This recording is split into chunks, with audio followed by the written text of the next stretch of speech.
All right, ladies and gentlemen, welcome back to the channel. It is Wednesday, and you know what that means. Time for some Wednesday wisdom, wisdom of the ages. Well, it used to be, but now it is the lost wisdom of the Pharaohs in the Hermetica from Timothy Freke and Peter Gandy. This is a Tarsha Cornerstone edition, so as we learned in last week's episode, this is not the entirety of the Hermetic works, because that is a lot more than just a little book like this, ladies and gentlemen. But this is an introductory type of version of this ancient wisdom and knowledge. Some call it occult, some call it esoteric, some just call it fascinating and mystical. That's what I would call it. But interesting, ladies and gentlemen. We're getting to a part of this series now. If you've missed any of the previous videos in this playlist, be sure to go back and check them out, because we went through the history of the Hermetica and how it survived all the ages of Christianity trying to destroy it, and going all the way to the Renaissance, and then once again it survives and makes it to us today here in this form. But so it's fascinating, because last week we had our first taste as inspiration into this, this ancient Egyptian wisdom tradition, or religion, as you could put it. But we went into chapter 1, which was the Prophecies of Hermes. And so in this chapter, the book says, Hermes describes the nature of pure philosophy, but laments that in future generations it will become all but lost.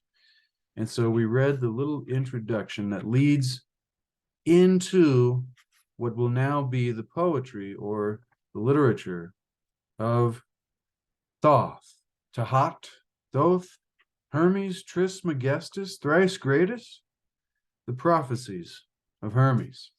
And so just in a second here, we'll dive right into that. Hope everybody's doing well out there. Good to see you. I want to shout out to A1 and Guerrilla Press, both for being so supportive and showing up in the premieres and showing up in the comments in previous videos before I would premiere these live. See, it's weird because it's not actually a live video. I'm recording this right now on the first day of March, ladies and gentlemen, at 12:28 p.m.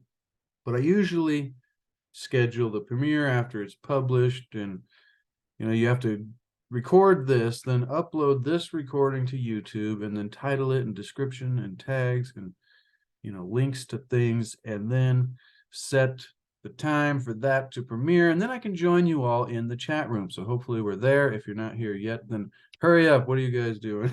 But shout out to A1 and Guerrilla Press. You guys have been very supportive, and it means a lot to me, to have somebody at least there that shows up for most of your videos, if not all of them. And so it's a really big thing, because I've been doing this for a number of years now here on YouTube, and a lot of my videos, I've published many videos. Sorry for this ramble session, but if you're here on my channel, this is what you're going to get sometimes, and you'll learn to love it, ladies and gentlemen. We're going to be diving into the Prophecies of Hermes in just a second. But I wanted to see here, I don't know if it'll say how many videos I've actually published. Let's see, 388 subscribers, and that's gone up lately. So thank you so much on that, ladies and gentlemen. It means the world to me. There's somewhere where it says total uploads, but I'm not seeing it at the moment. But that's just fine. I know it's somewhere over 150 or something. But so the point that I was getting at, even today and yesterday and the last week, our videos get about 40 views and 24, 19, 96. There's a couple weeks ago, 145, 160. So what I'm getting at is, those of you that do show up and that do support me and that are here for the message and the knowledge and the enlightenment, seeking after truth, I salute you and thank you and love you and appreciate you so much. So that being said, got to give the shout out. Come on, folks. It makes people feel good, even myself. So we're diving today into the prophecies of Hermes. And going forward in this series, hope you got yourself some tea. The tea today says, what does it say if I can get it? Use your head to live with heart. And isn't that interesting that we were talking yesterday about living lighthearted and living simply?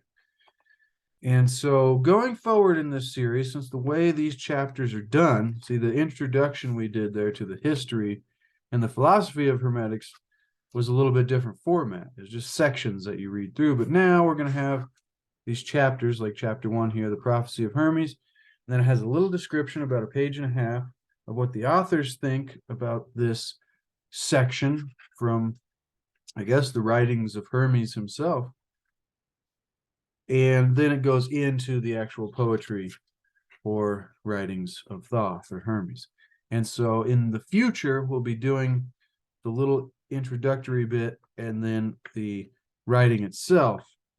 But for this time, because we had quite a bit to go into before we got to the section, the Prophecies of Hermes, on the last episode, we waited to start the actual reading.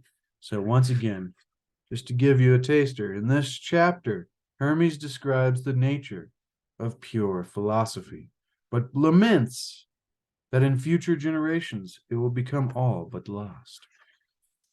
Now, we begin reading what the book says here and what Hermes says. The Prophecies of Hermes. Pure philosophy is spiritual striving, it begins. Spiritual striving, interesting. Through constant contemplation to attain true knowledge of Atum, the one God. Now remember Atum being the supreme God, or what we describe as the force, or the Tao, or that thing that is doing all things. But so in this Egyptian philosophy, though, Atum was the one supreme God over all of the rest of the lesser gods, which, you know, they kind of make up facets of reality. And so, but that's a different subject. Now, back to the Prophecies of Hermes here. Pure philosophy is spiritual striving, through constant contemplation to attain true knowledge of Atum, the one God. But now, speaking now in prophecy, I say that in times to come, no one will pursue philosophy with single-mindedness and purity of heart. Those with a grudging and ungenerous temperament will try and prevent men discovering the priceless gift of immortality. Philosophy will become confused, making it hard to comprehend. It will be corrupted by spurious speculation. It will be entangled with bewildering sciences like arithmetic, music, and geometry. The student of pure philosophy studies the sciences, not as fanciful theories, but as devotion to Atum, because they reveal a universe perfectly ordered by the power of number. Because measuring the depths of the sea and forces of fire and magnitudes of physical things leads to a reverent awe at the Creator's skill and wisdom. Because the mysteries of music bear witness to the unsurpassed talent of the supreme artist, who has beautifully harmonized all things into a single whole, suffused with sweet melodies. To simply love Atum in thought, with singleness of heart, and to follow the goodness of his will This is philosophy, unsullied by intrusive cravings for pointless opinions. But I foresee that in times to come, clever intellectuals will mislead the minds of men, turning them away from pure philosophy. It will be taught that our sacred devotion was ineffectual, and the heartfelt piety and assiduous service with which we Egyptians honor Atum was a waste without reward. Egypt is an image of the heavens, and the whole cosmos dwells here in this, its sanctuary. But the gods will desert the earth and return to heaven, abandoning this land that was once the home of spirituality. Egypt will be forsaken and desolate, bereft of the presence of the gods. It will be overrun by foreigners who will neglect our sacred ways. This holy land of temples and shrines will be filled with corpses and funerals. The sacred Nile will be swollen with blood, and her waters will rise, utterly fouled with gore. Does this make you weep? Hermes asks. There is worse to follow. This land that was a spiritual teacher to all humankind, which loved the gods with such devotion that they deemed to sojourn here on earth, this land will exceed all others in cruelty. The dead will far outnumber the living, and the survivors will be known as Egyptians by their language alone. For in their actions they will be like men of another race. O Egypt, nothing will remain of your religion but an empty tale, with even your own children, which even your own children will not believe. Nothing will be left to tell of your wisdom but old graven stones. Men will be weary of life and will cease seeing the universe as worthy of reverent wonder. Spirituality, the greatest of all blessings, will be threatened with extinction and believed a burden to be scorned. The world will no longer be loved as an incomparable work of Atum, a glorious monument to his primal goodness, an instrument of the divine will to evoke veneration and praise in the beholder. Egypt will be widowed. Every sacred voice will be silenced. Darkness will be preferred to light. No eyes will raise to heaven. The pure will be thought insane, and the impure will be honored as wise. The madman will be believed brave, and the wicked esteemed as good. Knowledge of the immortal soul will be laughed at and denied. No reverent words worthy of heaven will be heard or believed. So I, thrice great Hermes, the first of men to attain all knowledge, have inscribed the secrets of the gods in sacred symbols and holy hieroglyphs on these stone tablets, which I have concealed for a future world that may seek our sacred wisdom. Through all-seeing mind, I myself have been the witness of the invisible things of heaven, and through contemplation come to knowledge of the truth. This knowing I have set down in these writings, and that concludes the first section entitled The Prophecies of Hermes. And that's so fascinating, ladies and gentlemen. That was incredible, profound and deep, and you could ponder on each one of these little sections and each one of these lines from this writing here. The most fascinating part to me is this. It's speaking of that attaining this, one of the purposes, I guess, here on this journey of enlightenment, or attaining this true knowledge of Atum, the one God, is this coming to know. See, it says the student of pure philosophy, which is what he was describing, will be lost in the future and will be deemed as crazy. This, what we're studying here, and I hope to believe that we are coming out of a time that was described there. But as devotion, because they reveal a universe. So they're not studying, the student here of pure philosophy studies the science not as fanciful theories, but as devotion to source, the Tao, the force, universe, grand organized design, Atum, the one God. We study these sciences because it reveals the creation of Creator.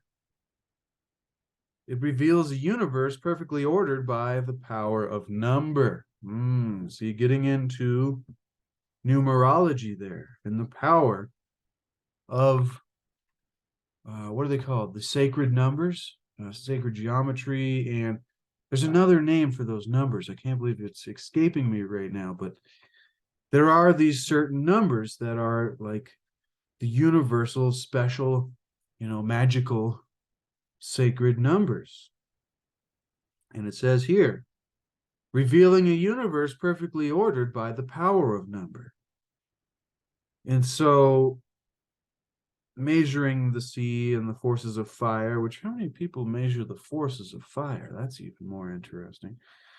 But in the magnitudes of physical things, see, all of this could just be, like it said there, fanciful theories for those who are trapped in the, hierarchies of,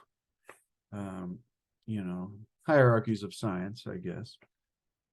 And instead of these just being fanciful theories, it's revealing and leading to a reverent awe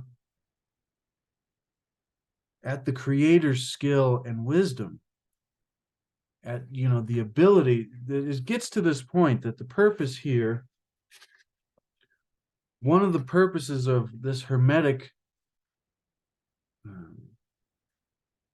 I guess, philosophy, yes, is to come to this point to where you know and see all of creation all around you as God, as a part of that, one supreme God, Atum, the Tao, the force, and that we are a part of it. But to come to have that reverent awe at the Creator's skill and wisdom. And this idea of understanding the oneness, which is in the next line. Well, I'm really liking this, ladies and gentlemen. This is my kind of stuff here. This awe that you get at the Creator's skill and mastery, and this just unbelievable, like, it's something that we can't even fathom here, even though we are connected to it. And so, and then the mysteries of music bear witness to the unsurpassed talent of the supreme artist, it says, who has, now here's the lesson about oneness and duality and the nature of reality and God and all of that, is that, remember, it's talking about the Creator's skill and wisdom when you're seeing all of the universe, reveal a universe perfectly ordered by the power of number, because measuring the depths of the forces of the fire, the physical things, and the magnitudes, this leads to this reverence and this awe and this wonder. And you're amazed by what it is that we are a part of at the Creator's skill and wisdom. And then The unsurpassed talent of this supreme artist, the creator, the force, the Tao, that is working at all times, it is doing all things while it seems like it is doing nothing at all. The Tao says it does nothing, yet leaves nothing undone. That is not the exact quote, but we have that in our Tuesday Tao series that we do on Tuesdays here on the channel. So be sure to check out the playlists. They're getting long now. So what we were saying here is creating this awe and this wonder and this reverence for the universe, for reality. I mean, if you were able to do that, wouldn't that just change, what he was talking about here in this future where there's people that are, ignorant to this pure philosophy that is being described here in this section, the Prophecies of Hermes. It's like there will be a time where there are these people. The impure will be honored as wise, and the pure will be thought insane. And the madman will be believed brave. And no reverent words. So this reverence, this awe, and this wonder for the universe will be heard or believed.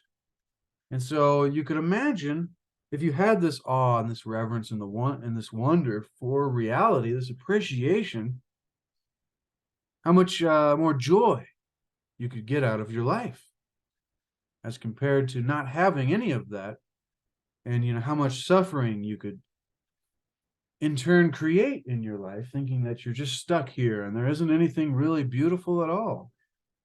And this is what goes to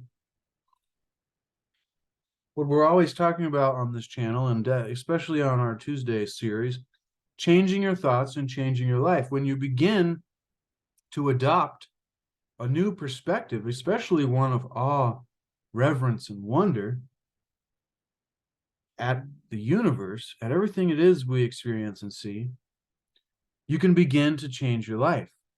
When you change the way you look at things, the things you look at change, even though in physical reality, they're the same physical things, but your experience has changed through a magical process that some might just call simple psychology. But, ladies and gentlemen, see, this is the kind of things that I get from this here. And so the spurious speculation is what will corrupt this pure philosophy, and what probably did in the Dark Ages, ladies and gentlemen. And we learned all about that in the history of the Hermetica in the beginning of this series. But it has survived to us here now, and we are reading the words and contemplating the words of Hermes, because remember what he said in the beginning.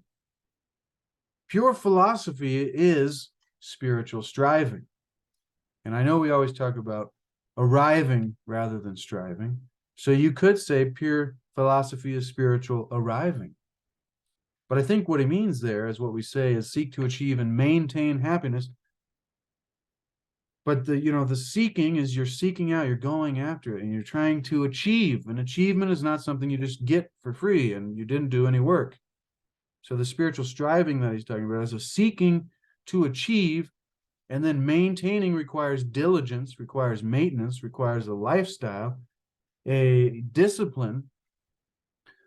We're all getting this out of the first line here. 5 words. Pure philosophy is spiritual striving. So spiritual seeking is spiritual diligence, spiritual work, spiritual study. Through constant contemplation. Now, this is the advice of Hermes. And so this is why I give this advice to you when we're talking about these deep subjects. And I bring up, the simplest way is meditation practice in a deep contemplation practice on what it is that you're trying to attain a greater understanding of. Because he says now, through this constant contemplation, to attain true knowledge, and those are capitalized there, capital T, capital K, true knowledge of Atum, the universe, the source, the force, Tao.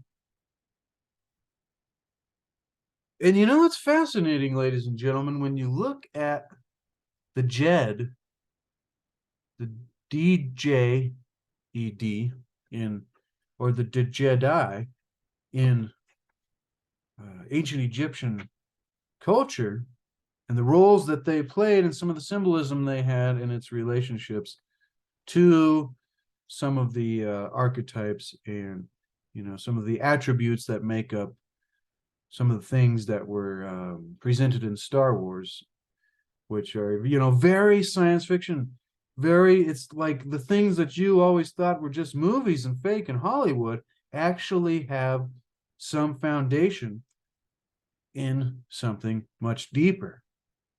And so if you've never done that and you're a Star Wars fan like I happen to be, but if you're not, then that's fine. But there was this order of the Djed or the Jedi, and they're very similar to that described, the Jedi and Star Wars and the Force. This is why I'm always using the Force as this example, because it works the best for me in this idea of using a knowledge through constant contemplation and a spiritual, diligence and working and striving, arriving, we know that, but just descriptions here. And so how we can begin to use this alignment and manifest and create our reality as co-creators with the Force, with God, with the Tao, with Atum, ladies and gentlemen, the one God.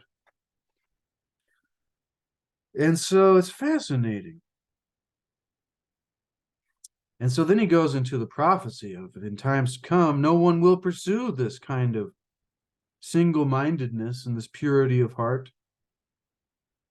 Those with a grudging and ungenerous temperament will try and prevent men, which this has happened for the last 2,000 years, from discovering this priceless gift that is so powerful, this wisdom, that if we ever get it truly for ourselves, and we have a lot to go through, as you can see, we're just going through a few lines here, and this is bringing up just tons and tons, and I'm sure many of you could go off in 5 different directions just based off these simple ideas or sentences, not simple ideas, but profound ideas that come from just a few words. And so men will prevent us for the last 2,000 years discovering these priceless gifts of what is translated here as immortality, but I think this speaks kind of what the journey of Gilgamesh to get through each of the houses to enlightenment or to immortality. So when immortality is used in these kind of wisdom traditions, especially from the ancient times of Egypt and before, in these ancient wisdom traditions that go back, I think, to the previous golden age in Atlantis. But once again, disclaimer, these are all just my own thoughts and opinions. So if you disagree, that's perfectly fine. Everybody's entitled to their own opinion. And I think the real stuff comes when you have a certain kind of resonance, and because there are those kind of things of information that I have even come across in times in the past that did not resonate, and it took much more basic learning before I got to the point to where I was like, now I see. But so this priceless gift of immortality, as Hermes describes it, I think is this true knowledge, this pure philosophy, and this understanding of the universe and of reality and of the nature of reality, both physical and non-physical, spiritual and material. And so it goes back to where we were, not as fanciful theories. And then you're creating this reverence, which is an ultimate part of this philosophy, this reverent awe at the beauty, and then to the oneness, ladies and gentlemen. The supreme artist who has beautifully harmonized all things into a single whole, suffused with sweet melodies, or made up of a bunch of individual melodies to create a single whole, ladies and gentlemen. Excuse me there. I actually used the cough button for once. That's a first. Hopefully, are we still recording? Yes, looks like it. Okay. I'm always afraid I just like stop the recording but keep going, and then I'll publish the video later and it'll just cut off and I'll be like, dang it, we missed about 20 minutes of good ramblings, ladies and gentlemen. And I'm loving this. I know you're getting value, and if you are, smash the like button. Great to see all of you here in the premiere. If you are here, and we are here, just think of the time. You don't have to think about it. It is right here. It is right now. Shout out to Zach By there on Denver Sports Station 104.3 The Fan. He does a great little intro to his show, and I would love to have that for my show. But so if you ever see me say that in the chat room at the beginning of these premieres, then you know what I'm talking about. Now, back to what we're saying here, ladies and gentlemen, because this is powerful and this deserves the type of time and deep contemplation that we're giving it here, and we could give it much more on our own time. So I have this book linked in the description below. Be sure to get this book for yourself to put it on your shelf so you can follow along in this series and research and learn and begin discovering the wisdom of the ages and the wisdom of the Pharaohs, the lost wisdom of the Pharaohs. That has been apparently, through all we've studied so far, Hermes says it and the history said it too, squashed down, hidden away, swept under the rug. How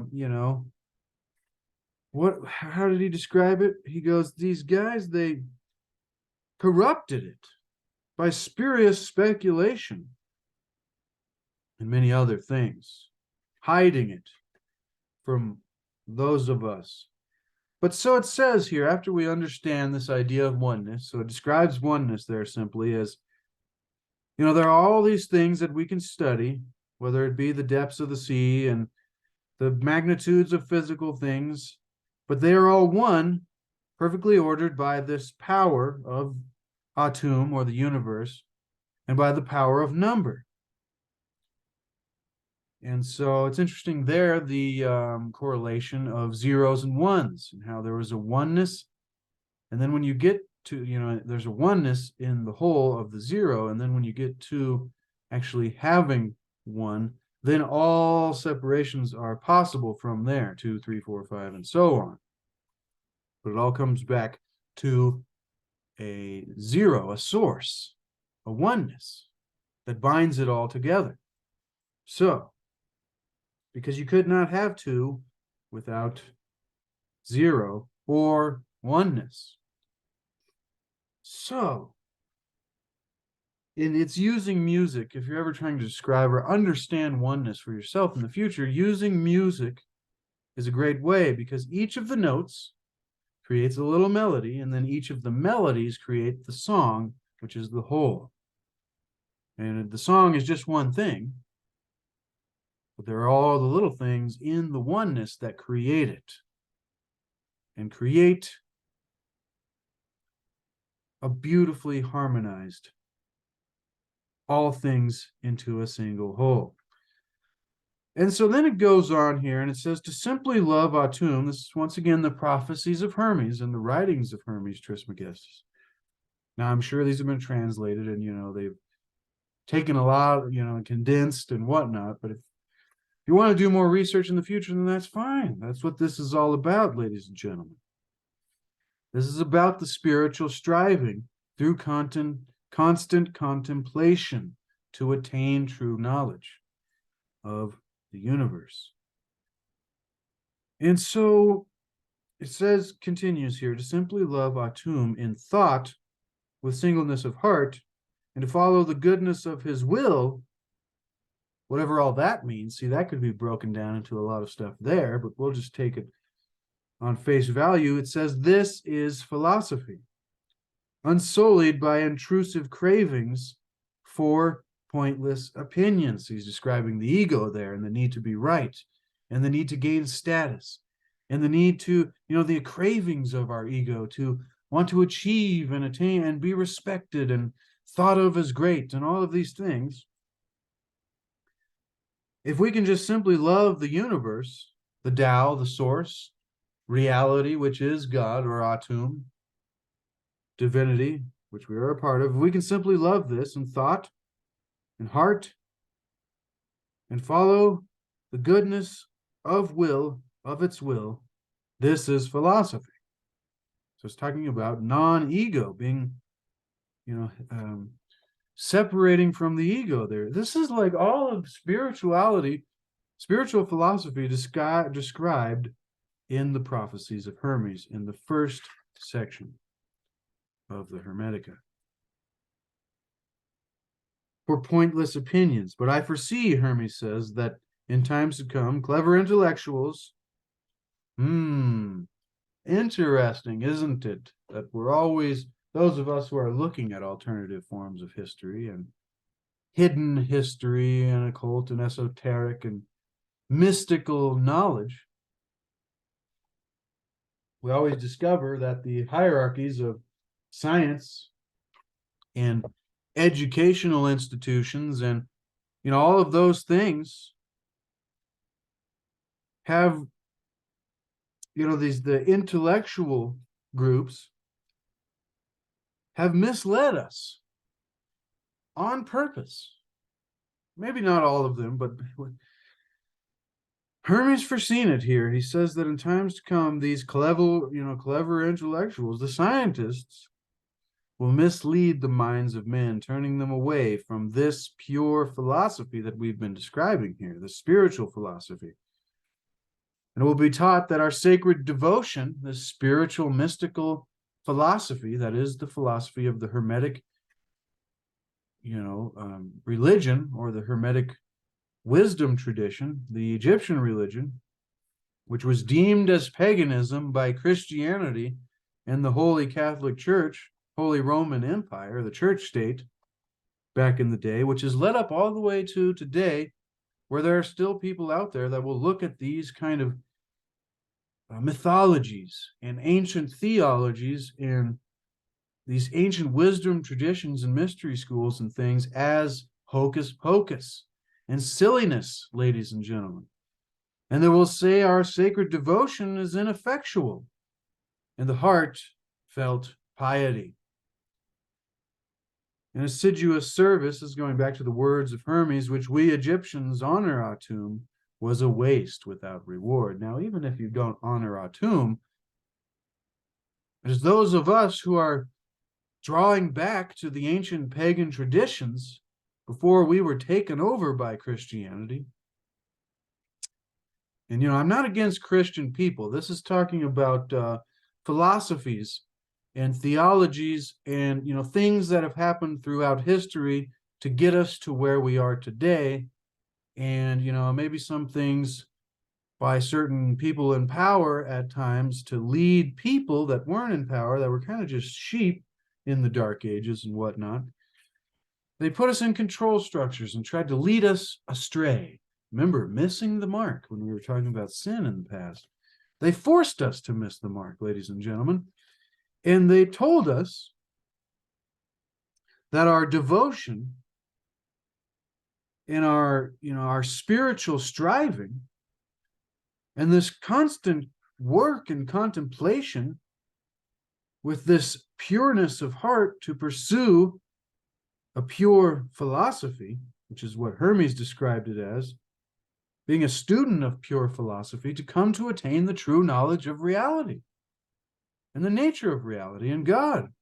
All of this was squashed down and called silly paganism by those, who, there's many names and ways to describe them, and we won't go into that, but this pure philosophy was described as piety and ineffectual and without reward. It was just a myth, ladies and gentlemen, and silliness. That's what they said, but as we're learning here, it is far more powerful. And Hermes says, doesn't this just make you weep that these things happened?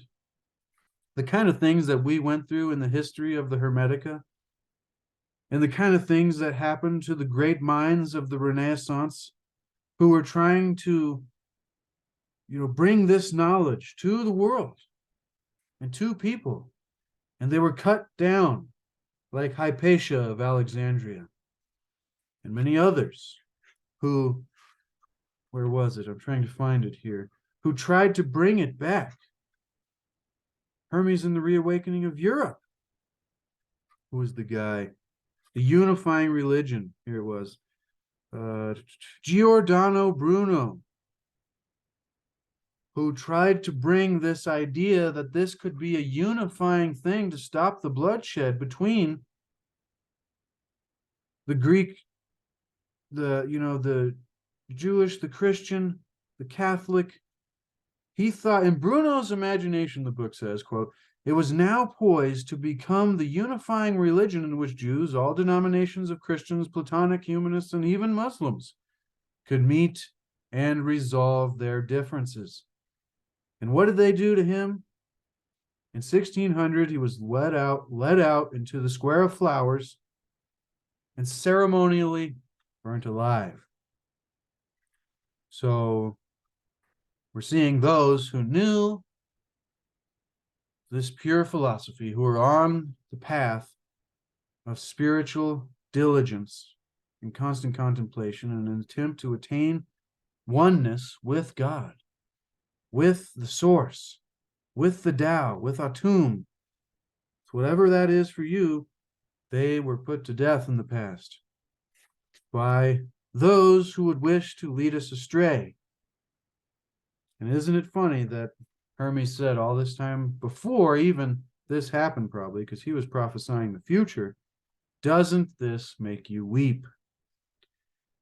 Unfortunately, there was worse to follow, but going back into the philosophy here of pure philosophy and the prophecies of Hermes, he says Egypt is an image of the heavens. I think in later here it talks about the heavens and the gods and how the darkness in the back of the sky is actually one of the gods,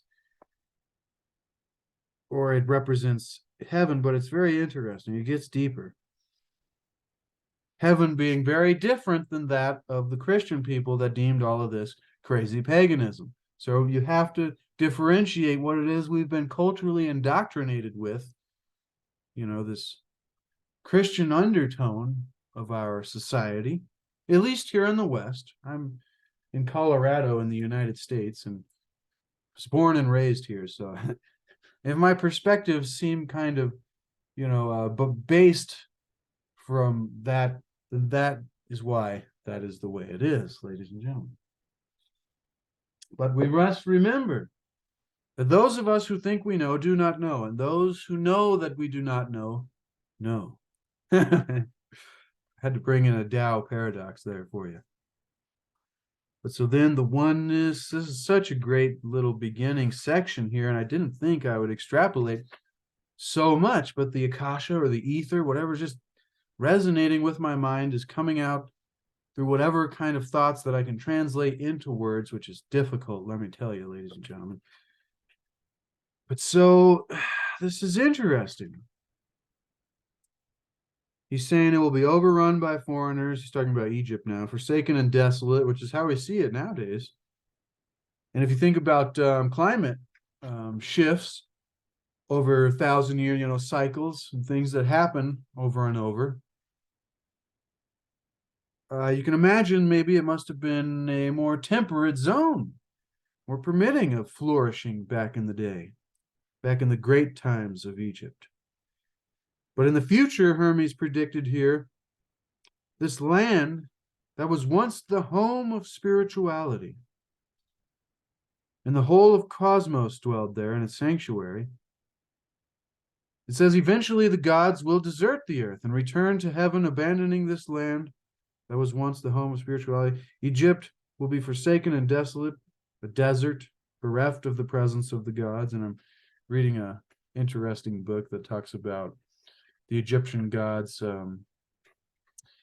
It said Egypt was separated into 42 little provinces or whatever. That was, and then it says in the future now the whole world is separated into 360 of these, and so we've expanded out, and all of the gods that translated from Egypt into Greece, and now we see these Greek structures in our capitals, in our cities, but so these gods have translated down. So it was like technically we are still, the Egyptian gods are still around through reverence through other traditions. But that was just a theory in the fictional story, ladies and gentlemen, that can be fun to think about. And so if you'd like a fun little fictional story to go along with these kind of thoughts, check out The Red Pyramid. But anyways, so beautifully harmonized, designed to sojourn. This land was a spiritual teacher to humankind, which was loved by the gods. No, the land, which loved the gods with such devotion, they decided to come and will exceeding others. And so we're going on. The world will no longer be loved as an incomparable work of Atum. So there came a time in the Dark Ages, probably, where everybody was entrapped and entranced by the Holy Roman Empire, who took over everything. And they will no longer, these people will no longer look at reality as something to be with reverence and awe, something to enjoy as beauty and wonder.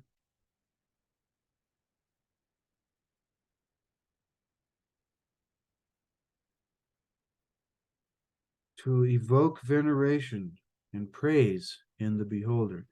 And so Egypt will be widowed, darkness will be preferred to light, no eyes will raise to heaven. Do you think of how many people go out and not only just look at the stars today, that's probably a small number, but how many of the people that do go out and look at the stars feel a connection and reverence to the archetypes that are the gods, ladies and gentlemen, and feel an awe and a wonder with the universe and supreme source or force, or Tao, Atum, one God.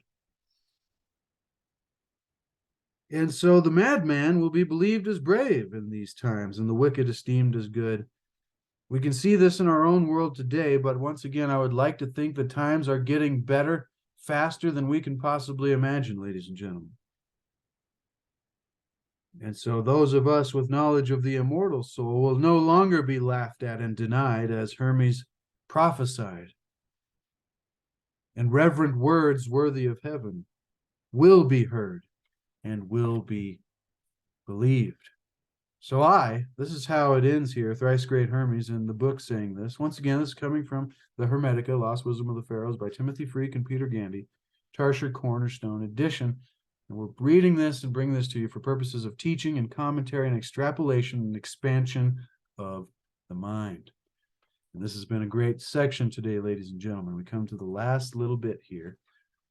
And next week's will be the initiation of Hermes and a mystical vision of creation. This is getting great, ladies and gentlemen. I hope you're loving this series. So he says, thrice great Hermes, the first of men to attain all knowledge. And that goes back to the story of Thoth and being the god of knowledge and the scribe, have inscribed the secrets of the gods, he says here. He was among the gods, below Atum, the one supreme god, but among the lesser gods, the archetypes, in sacred symbols and holy hieroglyphs on these stone tablets, which I have concealed for a future world that may seek our sacred wisdom. We are that future world, ladies and gentlemen. Give yourself a pat on the back. We are the 1%ers that are seeking the wisdom of the ages, the lost wisdom of the Pharaohs. Wednesday wisdom, ladies and gentlemen. Through all-seeing mind, which is another one of these principles of Hermetics, is understanding the principle of the mind. And remember, we got to that a couple episodes ago when we were talking about the philosophy of the Hermetica and the mind of God. Remember, God is a big mind, and everything which exists is a thought within the mind of God. And we have a small mind that is a micro version of this big one mind. And so we have some sort of the power and ability of this big mind. So that's it's unique and it's deep. Go back and check out that video in the series if you haven't seen it already, ladies and gentlemen. But to conclude here, through all-seeing mind, I myself, Hermes says, have been the witness of the invisible things of heaven. And I wonder how heaven translates from that, because we know it's not the Christian version of heaven that was sold to us, which wasn't actually what, things translated to anyways, but this idea of cherubs and, white fluffy clouds and some separate entity up there that's judging. But I wonder what that means in this most ancient, mystical Egyptian religion tradition. Because I have bared witness of all the things of the cosmos, maybe the universe.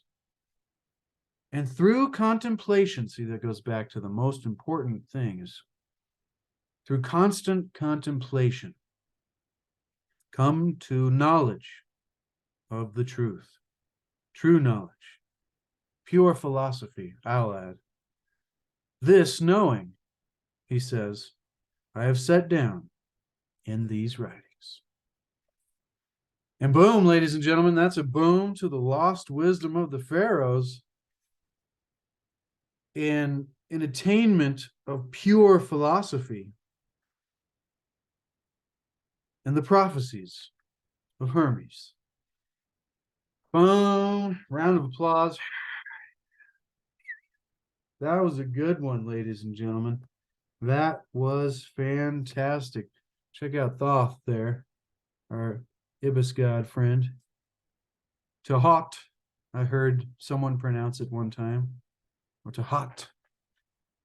He said that was how it's actually pronounced in Egypt. I think that was Matt Belair that said that when he traveled there with Nassim Haramein and the Resin Science Foundation to study frequencies in the pyramid of Giza, the Great Pyramid. And he's so lucky he got to go in there, and he describes some great things. Like he says there was these squares in the wall, right? And you would go up, and Nassim was like, put your head in there. And he's like, what? And so he puts his head in there, and you get this like strange kind of feeling, like almost if you were like in an intensified electromagnetic field. And he goes, it was something else. He goes, nothing, there was no electrics or equipment or whatever. He goes, you just put your head in this, this relief square thing in the wall, and wow, it is something else, ladies and gentlemen. So it's interesting to think about all the wisdom and the knowledge that was far more advanced than we are today. Or if that wisdom and knowledge is still around, it's been kept secret and kept hidden from, common people to keep us in the darkness, away from true knowledge, true attainment, pure philosophy, enlightenment, which is what Hermes was teaching us about today. This great, not only scientific, but mental and physical ability and understanding, we were much more advanced than we are, ladies and gentlemen. And it's amazing to think about. It's exciting. And it's fun. And it makes you wonder what mysteries we will continue to come across on Wednesday Wisdom, Wisdom of the Ages. And this series, Hermetics and the Wisdom of the Hermetica. Maybe I'll retitle the playlist, because I think the playlist is titled Hermetics and the Hermetica, because I was just being simple when I started it.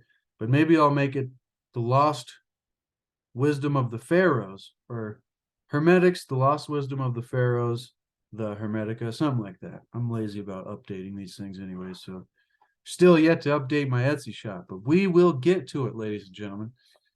We will get to it. But this has been fantastic. I also uploaded another podcast to Spotify, the Chase Corrington podcast.